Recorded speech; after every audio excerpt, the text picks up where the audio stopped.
Good morning. Today's daf is daf Kuf Chaf 120 in Bava Basra. We are a few lines down on daf Kuf Chaf Amud Aleph. We are in the third wide line, third word from the end of the line, Lahalan. And we are talking about, and we have been talking about, Benot Tzlafchad, the daughters of Tzlafchad, and their inheritance, because of course this is Parak Yesh Nochlin. We've been going through the order of inheritance and a variety of things that we've learned from Benot Tzlafchad, and in addition, we have we've been talking about as an aside, we just talked about the marriage of uh, uh, uh, Amram and Yocheved, and now we're going back to talk about the prioritization among the daughters of Tzlafchad. And so here we go. So Lahalan Mina'an Kakasav Derakadula son. So we are of course the here location is referring to where the daughters of Tzlafchad approach Moshe, but Lahalan over there or below which is referring to when they actually get married. That's the pasuk in Perek Lamed Vav pasuk Yud Aleph, which says V'tiyena machla sirtza v'chagla umilka v'noah benos tzlavchad livnei dodehen l'nashim. That the daughters of Tzlafchad, the five of them being named, became wives to their cousins, to the sons of their uncles. So that verse, the pasuk is telling us, the Gemara is telling us, is highlighting the order in which they were born, their age order. So the oldest comes first, and the youngest comes last. So that means that Machla is the oldest, and Noah is the youngest. The Khan, and here, when it comes to the ordering when they were approaching Moshe, so that's the pasuk V'tekravna benos tzalafchad, um, which continues Ve'ela shmos benosav machla noah v'chagla umilka v'sirtza. So in that pasuk, that is v'kan derech chachmasan. There, it's the order of their wisdom, how smart they are, how intelligent they are. Um, okay, so let's take a look at Rashbam, who highlights some points for us. Lahalan over there below. Kishenis'u, when they get married, Benos Tzlafchad, the daughters of Tzlafchad, were in the second widest line in the Rashbam, at the end of the line. Kishenis'u, when they get married, Benos Tzlafchad, Mina Anakasav, the Torah counts them, numbers them, Derek Gedula son, that based on their age. Diksiv v'tiyena machla tirtza v'chagla v'umilka v'noah benos tzlavchad. So those are the daughters of Tzlavchad, and they order in that order. Livnei dodei hen nashim, and they end up and they're marrying their cousins, as wives. Umistaber, and it makes sense to kach noldu.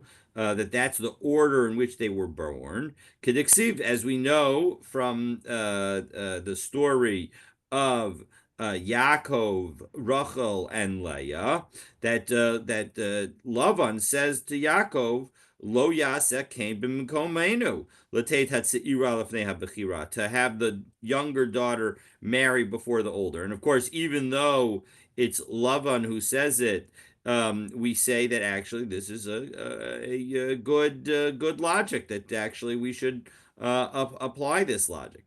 V'kan, and then continuing on in the Rashbam, Kisha Amdu Lifnei Moshe, when they're standing in front of Moshe, Derech Achmasan. Well, then it makes sense that it would be the order of their intelligence, Keseder Shehain Chachamot, Zu Yoter Mizu, each one greater than the next. Hekdimu HaKasov Machla Noach Yigla Milka V'Tirtza. umisvara amrin hachi, and it makes a lot of sense to say this. Delo likshu cry ahadadi, because after all, otherwise, why does the Torah change the order? Now we'll have another explanation, in which you may know from Rashi's explanation in on Chumash, but we have another explanation in a moment. But in any event, right now, Messiah Leila Rabbi Ami, and this supports a statement that Rabbi Ami made. Da'amar Rabbi Ami, yeshiva, when it comes to a yeshiva situation, so you're sitting, a gathering is sitting, and we're talking about, and we could take a look at the beginning of the Rashbam, B'yeshiva, 5 lines down in the wide line towards the end of the line, Bein Ladin, Bein Lashar Yeshiva Shel Torah. Whatever you're sitting down to learn some kind of Torah, or to study Torah, or to reach a judgment matter. So in those situations, when they sit down, halach achar chachma, you follow the wisdom. You follow give prioritization based on how wise people are. B'mesiba, but when it comes to a food gathering, a banquet, a party, so then halach achar zikna. Then you follow the age. And Rashbam explains, b'mesiba, first Rashbam, beginning of the 7th line. No, I'm sorry, 8th line of the widest lines of the Rashbam. B'mesiba shel mishta, but with some gathering of party. V'hu adin l'nisun, and same thing for marrying, meaning that this Rashbam is explaining how this relates to our story. So the first statement of Rabbi Ami refers to how the daughters ordered themselves when they went to approach Moshe, because that was a yeshiva of Torah situation. And the second one, the party, when they get married, that's the order. That's the second ordering that Rabbi Ami makes. And so, doesn't that fit so nicely? And isn't this Torah statement now a proof and evidence that Rabbi Ami is correct? He could have quoted the story of Yosef, where when they gathered in Yosef's house, the brothers were seated according to their age. That that's true. That's a That would Masibah. give you, yes, that's as a masiba. Absolutely, that would be a very interesting proof. That excellent point. And so, but however, Rav Ashi qualifies. Amar Rav Ashi, v'hu demiflig bechachma. Now, when is Rabbi Ami's statement true? At least according to Rav Ashi, only when the person is exceptionally wise. V'hu demaflig bezikna, and also when they're exceptionally old. And Rashbam explains, last end of that same line back into the Rashbam, into the 8th line of the widest lines of the Rashbam, who demaflik bezikna, shazakin ma'od, that the person is very old. Az cholkin lo kava bebeis hamishta, that the time when you give the person who's much older an honor at the party, that is when they're really much older. Meaning, it's not just if you're 2 days older, that's not enough to necessarily give priority. Yoter min and that's when you would give prioritization to the older person over somebody who's just wise. Now, what if you have somebody who's exceptionally wise and exceptionally old? This is going to be the case, that when it comes to the party, we're going to prioritize the exceptionally old over the exceptionally wise. The kagon shahazakin chacham ktsat, but when you have that the chacham is only a little bit smarter, aval im eno muflag bezikna, but I'm sorry, um, uh, and this is also true, meaning that when we have a misibah, we will prioritize the older person whether there's a person who's an exceptionally wise person or just somebody who's a little bit more wise than the exceptionally old person, then we will give the prioritization to the exceptionally old person. Aval im eno muflag bezikna. But if the person is not actually exceptionally old, hachacham shehu muflag kodem lichvado, then the exceptionally wise person will go first and be honored first, even in the Mishnah. So again, we have the following order: we have the exceptionally old person, then the exceptionally wise person, then just an older person, and those are the two orderings that we have. Shamin and Mahacha. So we learn from this the Chacham Muflag, the Zaken Muflag, She'enu Chacham, that if we have somebody who's exceptionally wise and exceptionally old, but not exceptionally wise, Kol Kach, Kibachor b'yeshiva, who's just like a student in the yeshiva, well then halach achar chachma lahoshiv hachacham birosh udaber tchila. Then, when it comes to uh, uh, a um, uh, a sitting situation. So we're going to prioritize the exceptionally wise person to have that person go first and speak first. B'mesiba halachakar zikna. And when it comes to the party, we'll go with the exceptionally old person. V'heicha dechacham having muflug b'chachma v'hazakin eino muflug b'zikna. But when you have somebody who's exceptionally wise and you don't have anybody there who's exceptionally old, Bikol Mili, in all different matters, halach achar chachma. Then we go after the exceptionally wise person, afilu b'mesiva, even in the party.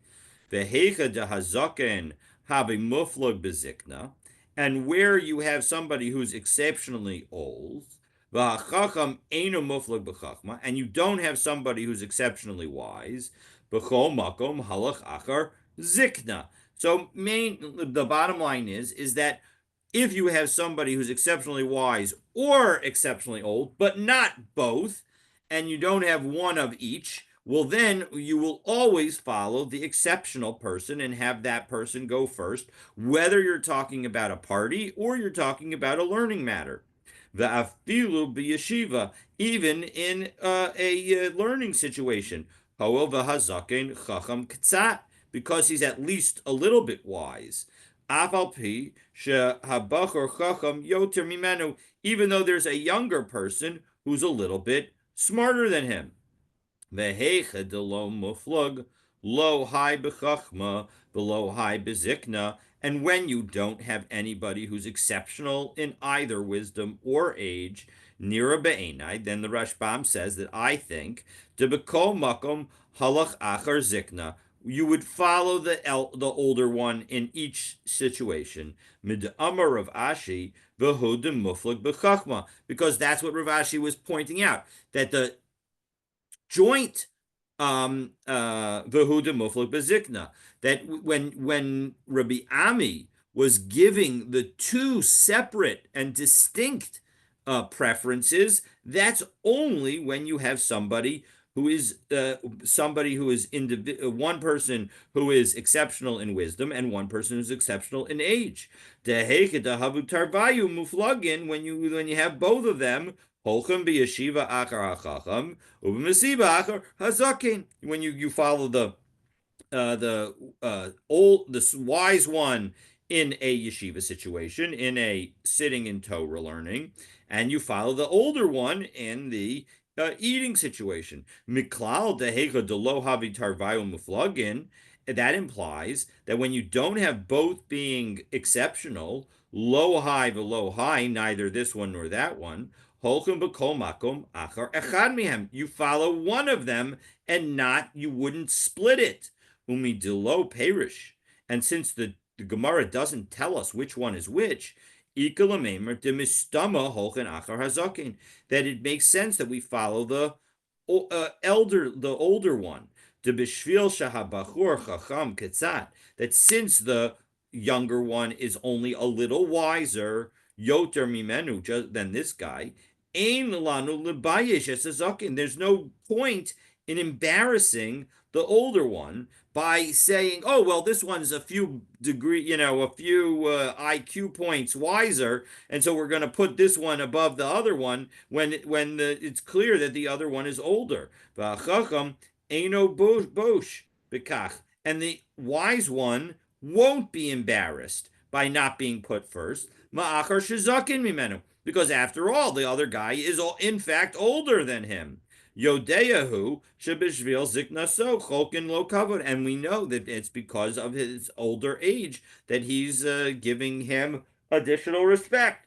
And so there we have the bottom line, and that helps us understand our situation. I thought that was really a lovely Rashbam that went through in each of the details to sort of go through all of the possibilities. V'bnei zaken takum. Exactly, exactly. Now, again, I think Rav Ashi would say that that's talking about a mufla bezikna, meaning it's not, you don't stand up for somebody who's a day or two older than you, but somebody who's materially older than you, so then you would. Okay, so but this is not the end of the matter, because Tana Devei Rabbi Yishmael, they taught in the yeshiva of Rabbi Yishmael, B'noz Salavchad Shkulos Hayu. Really, all that proof from the daughters of Tzlafchad is not, in fact, a proof for Rabbi Ami. And in fact, it's although in fact I will note that the halacha does follow Rabbi Ami, but it's not a proof to Rabbi Ami, because Benot Tzlafchad Shkulos Hayu, because in fact the daughters of Tzlafchad were all equal. Shenemar v'tihiyena, that they became. Havaya achas lekulan. They were all one and the same. And Rashbam explains, Shkulos hayu v'lekach pamim shehiktim zulazu upamim ipcha. That sometimes they went in one order and sometimes they went in a different order. Kedadarshina nami. In fact, we have this same drasha in connection with I think it's the beginning of Parshas. Shemot, Shemot. Yeah, well, that's is it? It's in Shmot itself. Yeah, okay, I think that's they're right. It's Shemot or in Va'era. One of those. it's Shmot of Vayer. Exactly, exactly. So in the beginning of a Sefer Shmos, it says Hu Aaron Moshe, and then it says Hu Moshe Aaron. I think it's Vayera, but and the idea is that the one place it says Aaron first, and then it says Moshe first. In fact, generally it says Moshe first. And Milamet Shishikulan Hayu, but that they're in fact equal. Now, of course, it's interesting to call them equal when, of course, we know that Moshe was the greatest Navi, but on some level they were equal to one another. Yeah, Rabbi Ami, and so as a result, the ordering of the daughters of Tzalavchad is not, in fact, a support for Rabbi Ami. Okay, so with that, we now turn to additional statements in connection with the daughters of Rabbi Ami. So, Amar Rabbi Yehuda, Amar Shmuel, Benos Safchad, Hutru lehinase lekol hashavatim. That actually, although we're going to see that there's a pasuk that suggests that they would not be able to marry anybody that they want, in fact, they were allowed to marry whomever they want. Shenemar letov be'enehem tiyenel nashim. And let's take a look at the entire pasuk. This is Bamidbar Lamed Vav pasuk Vav. Zeh asher tziva Hashem livnos tzalafchad. Here's what Hashem commands. Lemor, saying, Latov be'enehem tiyenel nashim. Whoever they want, they can marry. Ach lemishpachos mateh aviyan tiyenel nashim. But they have to marry from within their tribe. So Rav Yehuda, in the name of Shmuel, says that really the statement was is that they could marry whomever they want. Elamani mekayim ach lemishpachas mata back into the Gemara. So Elamani mekayim ach lemishpachas mata aviyan tiyel nashim. So how do we then understand the end of the verse, which seems to suggest that they're only allowed to marry somebody within the tribe of their father? Esa Tova Hisiyan Lakasav. Well, there the Torah is just giving them good advice. Shelo Yunasu El Hagun Lahem. That they should only have to marry somebody who fit for them. Now, wait 1 second, the Gemara says. Mosiv Rabba. Rabba offers the following challenge because we have a barisa that seems to suggest that in fact the people of the generation of Benot Slavchad were not allowed to marry whomever they wanted. And so they had to marry within their tribe because it says Emor Lahem, Emor Elehem. This is a pasuk in Vayikra that says Emor Elehem Ladora Sechem Kol Ish Asher Yikrav Mikol Zarachem El Hakodashim Asher Yakdushu B'nei Yisrael La Hashem V'tumaso Allah V'nikraso HaNefesh Ahi Milfanai Ani Hashem. That this is a verse talking about bringing something uh, uh, to the um, Kodesh HaKodesh, to the Beis HaMikdash or to the Mishkan, when the person is Tameh, and that person is going to be cut off. And so the Gemara is now focusing on the beginning of Emor Alehem. So what does that mean? L'dore Sechem. It means that this is being taught for all the okay, so Emor Alehem, what does that mean? La'osan ha'omdim al har Sinai. That this is being a special law that's being taught for them just because the people that stood on Har Sinai, meaning that first generation. But the pasuk also says L'dorosechem, right? Because the next word in the pasuk is L'dorosechem for generations. So Eludoros habayim. So this mitzvah with respect to not, eating consecrated foods while tameh, or going into the Beit Hamikdash. So then this is clearly going to apply to all generations because we have Emor Alehem implying that it applies to the first generation, the generation that received the Torah, and L'dorosechem, so it applies to the later generations. So im nemar avos, lama nemar banim, v'im nemar banim, lama nemar avos. Well, 1 second. Why bother with this double nature? Why not just tell us the mitzvah and skip the words emor l'dorosechem complete, emor alehem l'dorosechem completely? Mivnei sheyesh ba'avos ma she'ein b'banim, v'yesh b'banim ma she'ein ba'avos. Because what it's teaching us is that actually some mitzvot will apply to all to only the first generation, and some mitzvot will only apply to the later generations, and not to both. So what is that? Ba'avos, the thing that applies only to the earlier generation, who Omer, v'kol bas yoreshes nachala. That's referring to any daughter who inherits, that in fact that the law is that she needs to become the wife of somebody from her father's tribe. That's the same pasuk. V'kol bas yoreshes is Bamidbar Lamed Vav Pasuk Chet. V'kol bas yoreshes nachala mimatos b'nei Yisrael lechad mimishpachas mata avia tiyeh la'isha l'man yirshu b'nei Yisrael ish nachalas avosav, so that people inherit the inheritance from their father's tribe. So as a result, that the daughter who inherits should need to marry somebody from her father's tribe. And so that only applied to the earlier generation. V'hirba mitzvos nitzdavu banim. And of course, there are many commandments that only apply to the children. Shalom nitzdavu avos. That where they weren't commanded to the parents, because yesh. Okay. So what are those mitzvot? Well, those are all the mitzvot that only took place when they came into the land of Israel. So hamipnei sheyesh ba'avos she'ein b'banim v'yesh b'banim ma she'ein ba'avos hutzrach lomar avos hutzrach lomar banim. And so because there are some that apply to just one generation and not both, so as a result, therefore, the Torah in this instance needed to tell us that it applies to both, that it doesn't just apply before they get into the land of Israel, but it applies even after. And it doesn't just apply after they get into the land of Israel, but even before. So, Katani Mias, Ba'avosu Omer, V'chol Bas Yoreshes Nachala. Well, 1 second. The whole point of this challenge that Rabbah was bringing was the fact that it seemed to say that this brisa seems to prove that in fact you could not marry whoever you wanted in that earlier generation, implying that the Benos Tzlafcha did not have that right.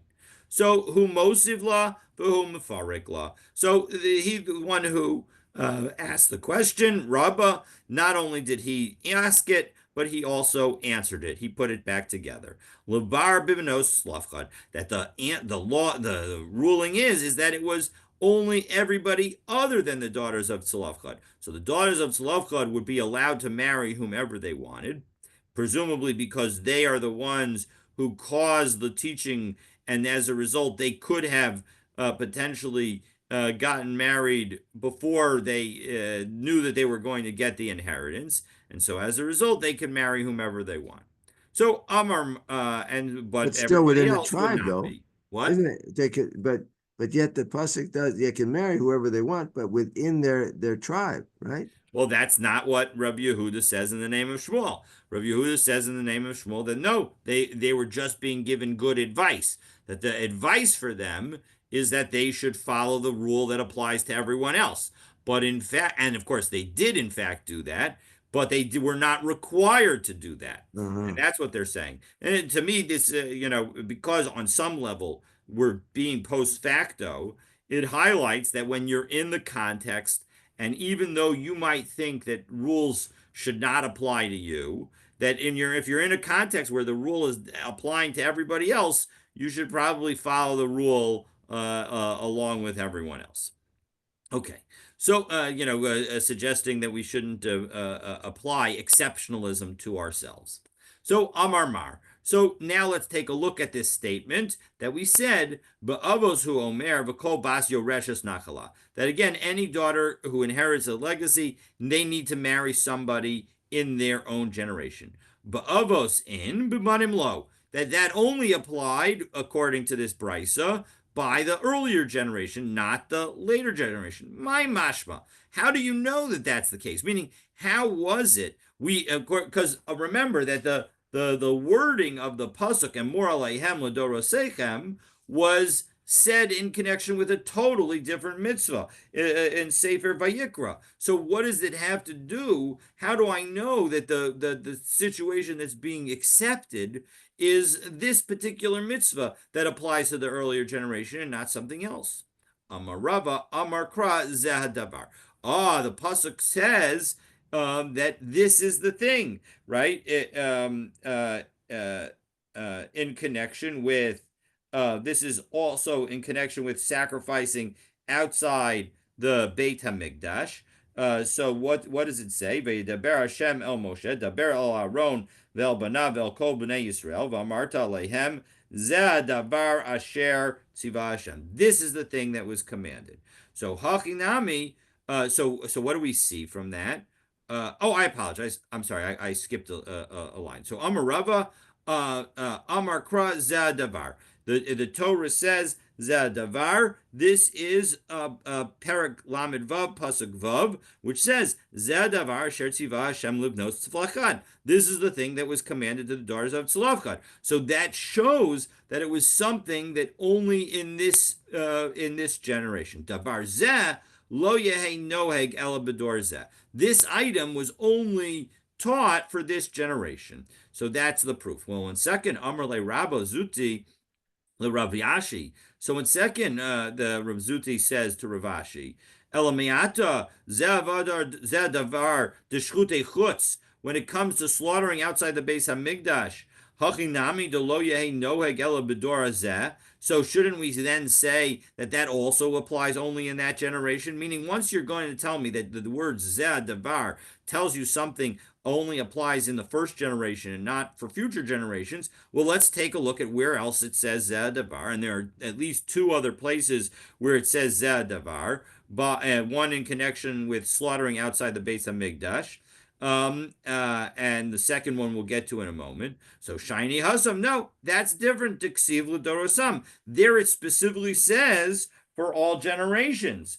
And so as a result, that's why it's going to be for all generations, because it says lo yizbechu od as divcheihem l'seirim asher heim zonim achareihem chukas olam tiyeh zos lahem ledorosam. there's the Dorosam, that it'll be a law for all generations. So that shows that the Zeh Davar, when it comes to Shchutei Chutz, must have applied to all generations and was not like the Zeh Davar by marriage, an exception for this, for just this generation. So Zeh Davar de Roshei Hamatos Hakina. What about the Zeh Davar when it comes to the heads of the tribes, which is Vayidaber Moshe el Roshei Hamatos Livnei Yisrael Lemor Zeh Davar Asher Tziva Hashem. This is at the beginning of Parshas Matos, where it talks about the laws of annulling vows. So hachinami duloya hey Noah gelavidor. Maybe that also should apply only in that generation. So Amar Lay, he said to Rav Ashi replied, no, hahu yalav zeh mehasam, that the zeh davar that we have by the heads of the tribes in connection with the vows, we create a gzereshava with zeh davar in connection with slaughtering, with shchutei chutz, slaughtering outside the Beit Hamikdash. Well, hanami le'of zeh mehasam. Well, 1 second, why not tell me that you also learn the zeh when it comes to the law of not marrying outside your tribe? So, hi, my. Well, 1 second, what kind of comparison is that? Bishlama hasam itzrich l'gzereshava. Over here, there's a need for a Shava because we're going to learn something from one to the other. But Haka, when it comes to the intermarriage rules, Lamai Itzrich, what are you going to tell me that it's coming to teach us? Are you going to tell me that it's coming to teach us that it applies to all generations? Lishto Kramine. The pasuk could have been silent. You wouldn't have needed to tell me this at all. Va'ani Yadana Ladoris who, and I would have known that it applies to every generation. So my Shava. So what is this Shava? So Titania, Nemar Kan Zadavar, Nemar Lahalan Zadavar. We learn in both places Zadavar. Malahalan Aron Uvanav V'chol Yisrael. Just as in one place it refers to Aaron and his sons and all of Israel. Afkan Aharon Uvanav V'chol Yisrael. So too here it applies to Aaron, his sons, and all of Israel. Meaning, well, we're going to explain. The Gemara is going to say, whoa, that's not too clear. Uma kan Rashi Amatos, Aflahalan Rashi Amatos. And just as over here, it applies to the heads of the tribe, so too over there, it's going to apply to the heads of the tribe. So what does that mean? So Amar Mar, Malahalan Aaron Uvanav L'chol Yisrael, Afkan Aaron Uvanav L'chol Yisrael, Lamai Hilchasa. What in the world is that talking about? Amr of Acha Bar Yaakov, Lomar Shahafaris Nadarim, Bishlosha Hedyotos. What that is referring to, meaning that all of Israel has the ability to do it, it's teaching us that just as the law of Shchutei Chutz applies to anyone, because anyone is able to slaughter an animal for the Beis HaMikdash, and so as a result, it can be done even by a layman. So too, the annulment of vows can be done by a lay person. Well, 1 second. Why does the Torah tell us specifically that it was written in connection with the heads of tribes? No, that's talking about when you have a one-person expert who is going to undo a vow. So hachinami biyachid mumcha. So as a result, that tells us that we need at least a single expert in connection with that. But if we have a court of three, as we apply when we do Hataras Nadarim in connection with Erev Rosh Hashanah, so there we can have any three people. You don't need the experts. Umakan Rashi Amatos Aflahalan Rashi Amatos. Well, 1 second. What about the other direction, where we say that when it comes to vows, you need an expert for if it's a one person. So what we say that it also applies over there in connection with sacrificing outside the Beis Hamikdash. Lamai Hilcha. So what is that telling us? So Amar of Sheshus Lamar Sheyesh She'ela Behektish. That in fact one has the ability to undo hektish. That if you say that you're going to consecrate something, you have the ability to undo that statement just like any other vow. Well, Beit Shammai de Amri ain't Sheila behektish. Well, 1 second. Beit Shammai says that you can't undo any vows. De Tanan Beit Shammai Omrim hektish tos hektish. That if you make a mistake, it becomes hektish. And Rashbam explains here that the point is that if you say the next white animal that comes out of my barn is going to be hektish and a brown animal comes out, that brown animal is still considered hektish, even though Beis Hillel says that that's not the case. Because Beis Hillel omrim eno hektish. Hi zev zeh my avdile. What does the Beis Shammai do with zev zeh? So Beis Shammai, instead of learning a Gzeir Shava, he does something else with it completely. Zeh davar deshchute chutz mi boile. He needs the word zeh davar. It's going to teach us something about the law of slaughtering outside the base of Mikdash. Al hashochet hu chayiv. It's only on slaughtering is he liable. Ve'enu chayiv al hamolik. He's not chayiv in connection with malika. That's when you slaughter with the back with your thumbnail a bird, where you don't actually do shchita, but rather use the thumbnail in order to cut the bird's neck. Zadavar the Rashi Hamatos Mibaile, and similarly, he needs the word Zadavar in connection with the heads of the tribes. L'chacham matir ve'ein bal matir. It teaches us that a sage, that chacham has the ability to exempt a vow, to essentially annul a vow, but a husband does not. Rather, Baal Mayfair, ve'ena chacham Mayfair. Rather, husbands do hafara, not and not hatara. And so as a result, and Baal Mayfair, ve'ena chacham Mayfair. So again, a husband does revoking, which applies from this time on, and not whereas a chacham has the ability to uproot the vow completely. Beit Shammai delays like Gzeira Shava. Well, now that we said that Beit Shammai doesn't have a Gzeira Shava, Hafaras Nadarim Bishlosha had Yotot Minalahu. How does he know that three regular people have the ability to annul vows? So nafka lahu miditanya. So he learns it from the following source: Vayidaber Moshe es Moadei Hashem el bnei Yisrael. Another nice Daf Yomi coincidence. Again, the whole concept of a Taras Nadarim is one that we had just a few weeks ago in Rosh Hashanah, but now even more so, we're going to cite the verse in Vayikra that we, recite regularly over the course of Yantif at Mariv and as part of Kiddush during the daytime. Rabbi Yossi Glili Omer. So what does that Rabbi Yossi Glili say in connection with what does Vayidaber Moshe Moadei Hashem el Bnei Israel teach us?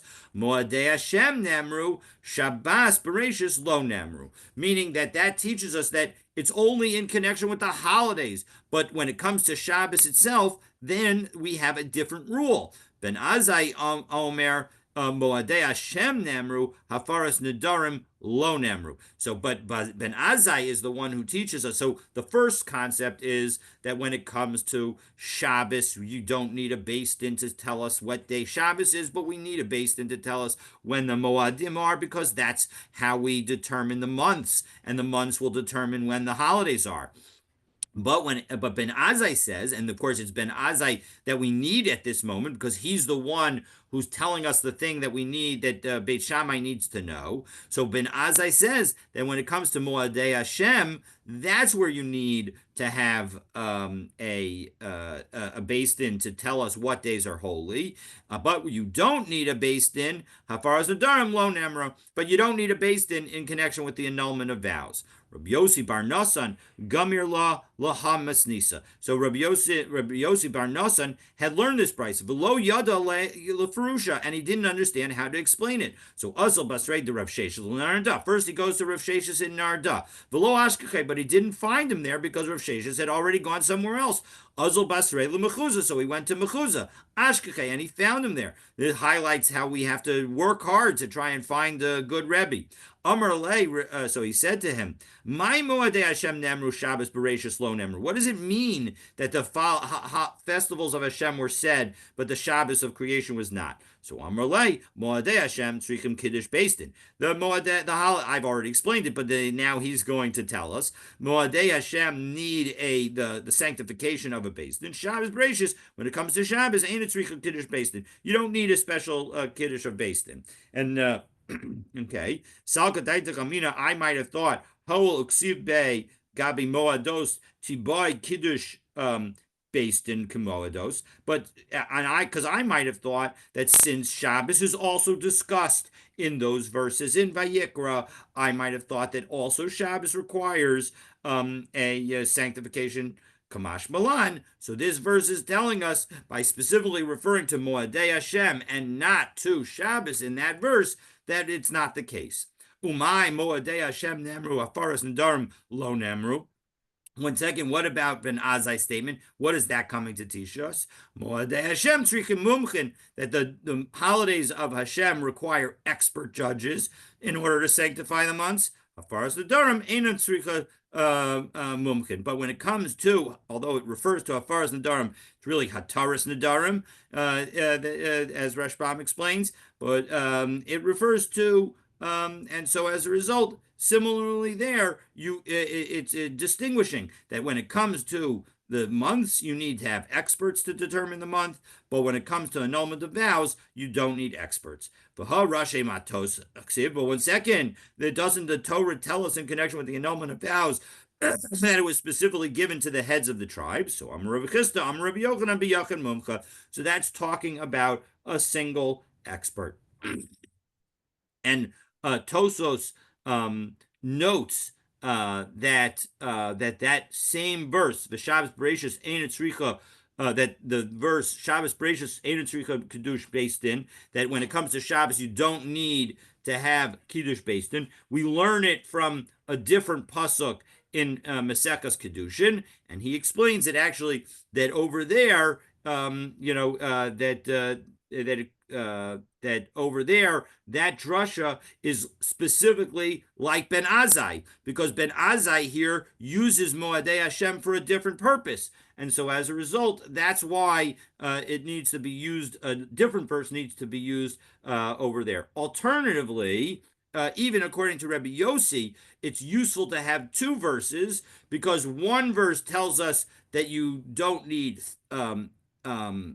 experts, and the other verse tells us that you don't even need three non-experts. And so as a result, that's why we have, of course, and in fact, we know this, that we don't have any special sanctification ceremony of Rosh Chodesh, of Shabbos, even though we do, we do Mikadesh the Rosh Chodesh, regularly. And of course, before, when the calendar was not set, we needed the witnesses and a court of experts in order to determine the months. So we will pick up from Tanan Hassam, God willing, tomorrow. And again, follow the WhatsApp for the specific times. Ellie will be leading us in that learning. Have a wonderful Hoshana Rabbah, and looking forward to continuing our learning together next week. God willing, I will once again be having summaries on the screen next week, as this is obviously the end of the holiday season. Wishing everyone a wonderful day.